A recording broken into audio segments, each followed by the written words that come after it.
Mark और उसकी सबसे अच्छी दोस्त लिली अपने घर के पीछे वाले जंगल में घूमने के शौकीन थे। दोनों घंटों तक जंगल में खेलते, किले बनाते और खुद को साहसिक योद्धा मानते। एक शाम जब सूरज ढलने लगा, उन्हें जंगल में एक ऐसा स्थान मिला जिसे उन्होंने पहले कभी नहीं देखा। वहाँ एक बड़ा सा ओक का पेड़ खड़ा था, जिसकी शाखाएं मुड़ी तुड़ी और डरावनी लग रही थीं। पेड़ के नीचे मिट्टी में एक लकड़ी का डिब्बा आधा गड़ा हुआ था। मार्क ने उसे खोद कर निकाला। डिब्बा बहुत पुराना था और उस पर अजीबोगरीब चिन्ह बने हुए थे। लिली ने उसे रोकने की। अंदर एक गुड़िया थी। वह गुड़िया टूटे हुए चीनी मिट्टी के चेहरे और चमकती हुई बटन जैसी आंखों के साथ खौफनाक लग रही थी। लिली को बेचैनी महसूस हुई और उसने मार्क से कहा कि वह इसे वापस रख दे, लेकिन मार्क ने उसे हंसी में उड़ा दिया और गुड़िया को अपने बैग में रख लिया। उस रात मार्क को खिड़की पर दस्तक की आवाज़ सुनाई दी।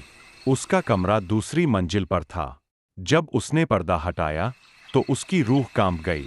गुड़िया खिड़की पर बैठी हुई थी, उसका सिर झुका हुआ और उसकी बटन जैसी आंखें सीधे मार्क की ओर देख रही थीं। उसे लगा कि लिली ने मजाक किया है। उसने उसे कॉल किया, लेकिन लिली ने शपथ ली कि उसने कुछ नहीं किया। जब उसने दोबारा खिड़की की ओर देखा तो गुड़िया गायब थी। अगले दिन से अजीब घटनाएं शुरू हो गईं। मार्क के कमरे में चीजें खुद ब खुद हिलने लगीं।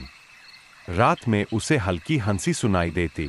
लिली को भी बुरे सपने आने लगे, जिनमें एक काली आकृति उसे जंगल से घूरती रहती। डर के मारे दोनों गुड़िया को वापस जंगल ले गए, लेकिन जिस स्थान पर वह ओक का पेड़ था, वहां अब एक जली हुई जमीन का गोल चक्र बना हुआ था। जैसे ही वे वहां खड़े हुए, एक भयंकर गर्जना गूंजी। हवा ठंडी हो गई और परछाइयां हिलने लगीं। अंधेरे से एक आकृति प्रकट हुई। वह लंबी और दुबली थी।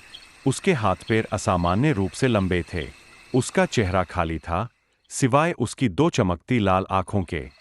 मार्क और लिली भाग खड़े हुए और उनके पीछे वह डरावनी चीख गूंजती रही। वे किसी तरह अपने घर लौटे, लेकिन जंगल अब उन्हें पहले जैसा नहीं लगता। उन्हें हमेशा ऐसा महसूस होता है जैसे दरिंदा पेड़ों के बीच छुपकर उनकी वापसी का इंतजार कर रहा हो।